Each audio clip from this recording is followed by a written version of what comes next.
ஆனால் எப்போ 7.5 சனி விலகுச்சுன்னு சொன்னாங்களோ, எப்போ 7.5 பிணிந்து நீங்கள் வெளியே வரீங்கன்னு சொன்னீங்களோ, அப்போ இருந்து நீங்கள் எந்த சூழ்நிலையில் மாட்டிக்கிட்டீங்கன்னு தெரில. கிட்டத்தட்ட அந்தளவுக்கு உங்களுக்கு ஒரு மன அழுத்தம் ஏற்படுது. உங்களுடைய அம்மாவுடைய உடல் ஆரோக்கியத்துக்காக நிறைய செலவழிச்சிட்டு வரீங்க, நிறைய பிரச்சனையை எதிர்கொள்கிறீங்க. முன்னாடியாச்சும் வருமானம் வந்துக்கிட்டே இருந்துச்சு, பிரச்சனையை பற்றி நீங்கள் யோசிக்கலை.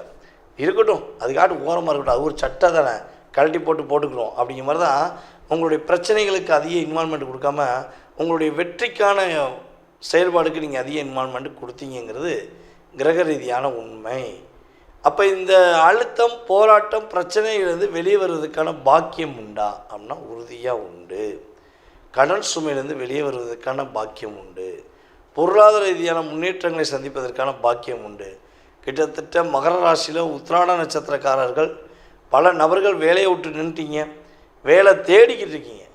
வேலை கிடைக்குமா, நமக்கு பிடிச்ச மாதிரி வேலை கிடைக்குமா அப்படின்னு தேடிக்கிட்டு இருக்கீங்க.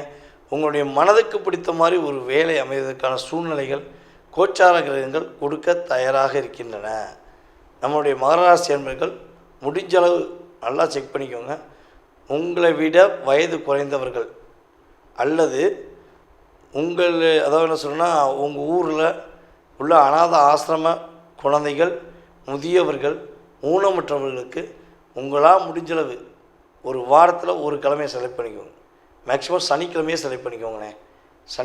சனிக்கிழமை மகர ராசி என்பர்கள் தன்னுடன் இருக்கின்ற நபர்களுக்கு, ஊனமுற்றவர்களுக்கோ வயதான முதியவர்களுக்கோ ஒரு வேளை சாப்பாடு அல்லது ஒரு வேளை அவங்களுக்கு தேவையான ஒரு பொருட்களை நீங்கள் வாங்கி கொடுத்தீங்கன்னா, வாரம் வாங்கி கொடுக்குறதா ஒரு வேளை சாப்பாடு போதும், ஒரு ஆளுக்கு போதும்.